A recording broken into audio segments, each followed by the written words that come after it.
Ramily, welcome into a brand new episode of the Rams Report presented by PrizePicks. Guys, on today's show, I got a little something different for you. I'm pretty excited about this. I put together a little fun exercise. On today's show, I'm going to project four things.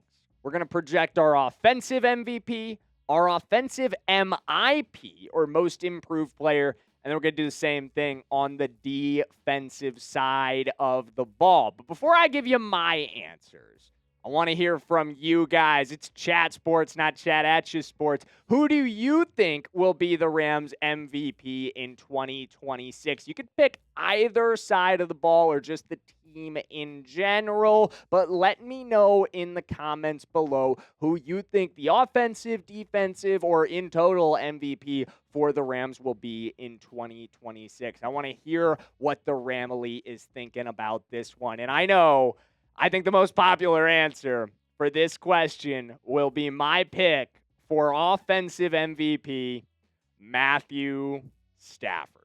The best quarterback in football, baby. The real number 9. He is the obvious choice for this. I mean, who else are you going to go with to some degree? I think you can make an argument for all 32 teams to some degree that their starting quarterback is the most valuable player on their team. But I think for the Rams, it holds as much or more water than any team. You look at what Stafford did last season, just to start with that. He's coming off the best year of his career, and it's an illustrious career. It's a career that's going to have him wearing a gold jacket in his first year of eligibility. But he finally, it felt like last season, had everything going for him. The wind at his back, metaphorically, with a 4,700-yard season, 46 touchdowns, and 8 interceptions. Just a baller. But you go back beyond that, and every year that this guy's been healthy for the Rams, he has remained a huge part of their success, especially the last 2 seasons. It's felt like he's taken that next step towards being, he's always elite, but just this is another level of eliteness for Matthew Stafford, if that's even a word. But nothing is more valuable to this team than his health. Nothing is more valuable to this team than Matthew Stafford not just remaining at that level. I think it would be amazing if Matthew Stafford goes out there and is the back-to-back MVP, but I think at the end of the day, we could also have to be realistic that there is a chance that he isn't throwing 46 touchdowns and 8 interceptions next season, and this Rams team is still incredibly successful and going out and winning a Super Bowl. But what we cannot have is an injury.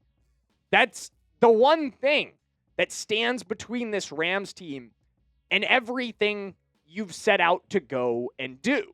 This team without Matthew Stafford since 2021 has been outright bad. They're 3-8. They average less than 300 total yards of offense in those games. They struggle to put up 20 points, and they lose by an average of nearly 5 points. It's been ugly without Stafford out there. We need him this season more than ever.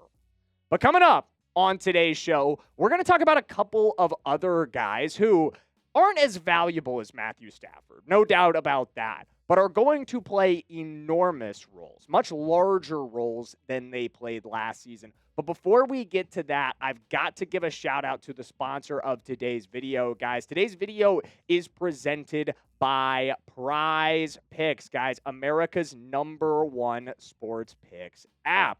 If you've never played on PrizePicks before, it is time to cash in now with the best place to win cash while watching sports and proving your ball knowledge. Guys, the app is really easy to use. All you have to do is pick for more or less on a few player stats, and you're locking in your lineup. And with the social feeds feature, you can share PrizePicks with your friends and copy their lineups or my lineups. If you guys want to drop a follow on my username at Jackson Durham, you could drop a quick follow and tail all of my picks or fade my picks if you don't agree with me. This is one that I'm feeling really, really excited about. I can see people are already tailing it. We've got a 6-pick all demon season-long projection on this one. We've got Darnold in there, Stafford in there, Myles in there, Caleb Williams is in there, Josh Allen is in there, lots of ballers in there, and we are taking the Moors on everybody. So you guys can tell, you can fade. Whatever you do, just do it with our friends over at PrizePicks, which is available in most states, including California, Florida, and Texas. Join millions of users and sign up for America's #1 sportsbooks app. And a big note, new user offer is a brand new offer, guys. Play your first $5 and you will get $150 in bonus lineups if you win. Just use code HMA when you sign up. That's right. PrizePicks just switched up their offer, so there's no better time to join. Lock in and win that first lineup. That's code HMA at sign up to get $150 in bonus lineups if you win your first $5 lineup. Thank you to PrizePicks for sponsoring today's video.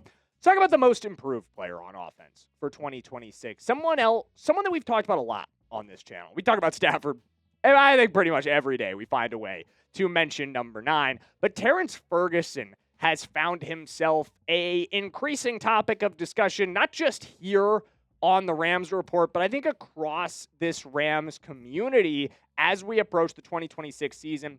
And for really good reason. I think he's a clear-cut choice for offensive most improved player based off not only what he did last season, but some stuff we're going to get into in a second as well. But if you just look at what he was able to accomplish last season, you may be a little bit questioning this. You may look at these numbers and go, 11 receptions for 231 yards. I mean, it's not the worst, and the 3 touchdowns on 11 receptions is pretty nice, but catching 11 balls on 25 targets is not really what you'd call great efficiency. 21 yards per catch is definitely what we'd call great efficiency. So some positives, some negatives from Terrence Ferguson's year, not as involved as I think a lot of people would have hoped for from a guy in the second round. But why do I believe so strongly in him? Because the smartest man in football believes so strongly in him. He said this, I do think, Sean McVay is who I'm talking about, in case that wasn't clear. I do think he had a really good rookie season, and I think the best is yet to come. He's everything and that much more that I hoped he would be, and I had tremendously high hopes for him. I think that he's going to be a huge part of what we're going to do for years to come. And again, we started to see some flashes of that. At the end of last season, the final 2 games of the regular season, we see Terrence Ferguson at his best. 5 receptions, 8 targets, 87 of his 231 yards come in these 2 games where he strung together 2 back-to-back really solid performances. It didn't carry into the postseason. I wish that it had for him. I wish we'd seen him be more involved in the biggest moment for this team. I know they gave him a chance in the NFC Championship game in a play that would have been huge. He wasn't able to make that. But this is going to be different this year for Terrence Ferguson. This is a different guy, someone who's spent more time with Matthew Stafford, because on that play and on a lot of others, on those 25 targets that he got, the reason he only came down with 11 of them, felt like the timing was off. Felt like the chemistry was off between the guy I'm projecting to be our MVP and the guy I'm projecting to be our most improved player. But I think that's going to be different this year. I think another year of working together is really going to improve that timing. It's really going to improve that chemistry. And it's going to improve that trust from Stafford in his guy, Terrence Ferguson, who is set to be a huge part of the offense in 2026. Couple honorable mentions. Guys, I almost gave this spot to, but I want to shout him out anyway. Jordan Whittington, I think he's set for a really solid year in 2026. Kanate Mutfield, you could have had in this conversation as well. I think of these 3 guys, and you're looking at Terrence Ferguson, Whittington, and Mutfield, someone's got to step up and absorb that volume in the 3 role, and it's going to be one of the 3 of them. My projection is Terrence Ferguson, but if you think it's Whit, if you think it's Mutfield, then they could absolutely absorb this role for you. And then Blake Corum, I've talked about it before, but I think we could be looking at a tandem of 1,000-yard running backs in Kyren Williams and Blake Corum. It's very rarely achieved at the NFL level for a team to have 2,000-yard running backs, but I think the Rams have a real chance of making it happen if it is truly, as we've heard throughout OTAs and heading into camp, going to be more of a 50-50 split between the 2 of them. But let's turn the page. Let's talk about the other side of the football here, my friends. And we got to start with who else? I mean, who else are we going to talk about as the defensive MVP? Puts a big smile on my face every time we get to talk about the fact that this guy is a Ram. It's Myles effing Garrett, man. Who else is going to be the MVP of this defense, if Myles Garrett is really anything close to what he has been his entire career in Cleveland, and why would he not be? He is easily going to be the most valuable player on this defense. They just don't make him like Myles Garrett, man. 23 sacks last season, 33 tackles for loss, 84 pressures. He is the definition of a game wrecker. The type we have not had on this defense, and I mean, like, and you say it because there just really are not other guys like this at the NFL level, but we haven't had anything like this since we had Aaron Donald playing on this defensive line. It is going to be kind of like having that again, guys. And if that doesn't get you juiced, if that doesn't get you fired up, because remember, we used to talk so much, and this channel didn't exist at the time for us to personally have this conversation. But remember the whole Aaron Donald effect conversation? Every year it felt like some edge rusher would come into Los Angeles and go off for double-digit sacks and go get paid somewhere else. Shout out Leonard Floyd. Shout out Dante Fowler Jr. And they would do it playing alongside Aaron Donald.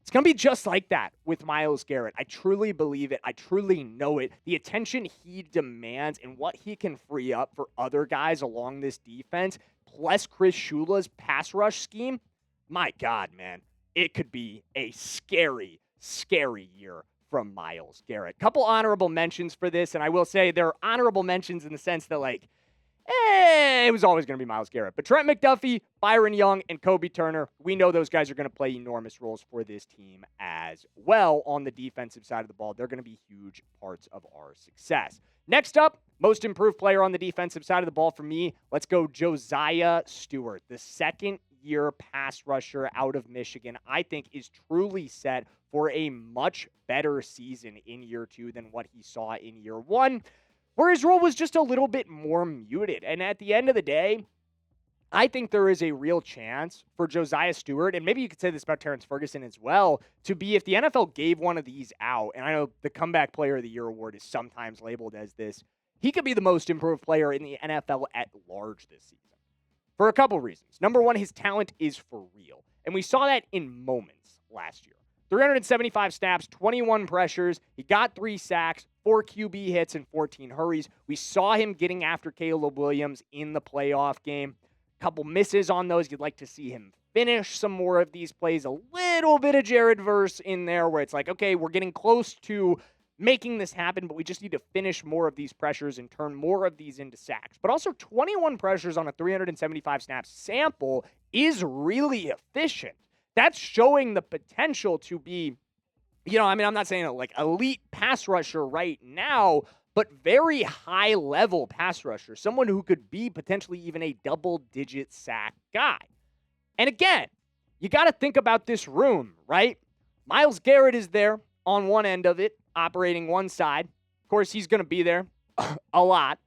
But on the other side, it's going to be Byron Young, and it's going to be Josiah Stewart operating in rotation. And, of course, Byron Young's going to dominate that rotation. But if I'm the Rams, I want Josiah Stewart taking meaningful snaps. I want Josiah Stewart being a huge part of this defense if he can handle the role, and I believe he truly can.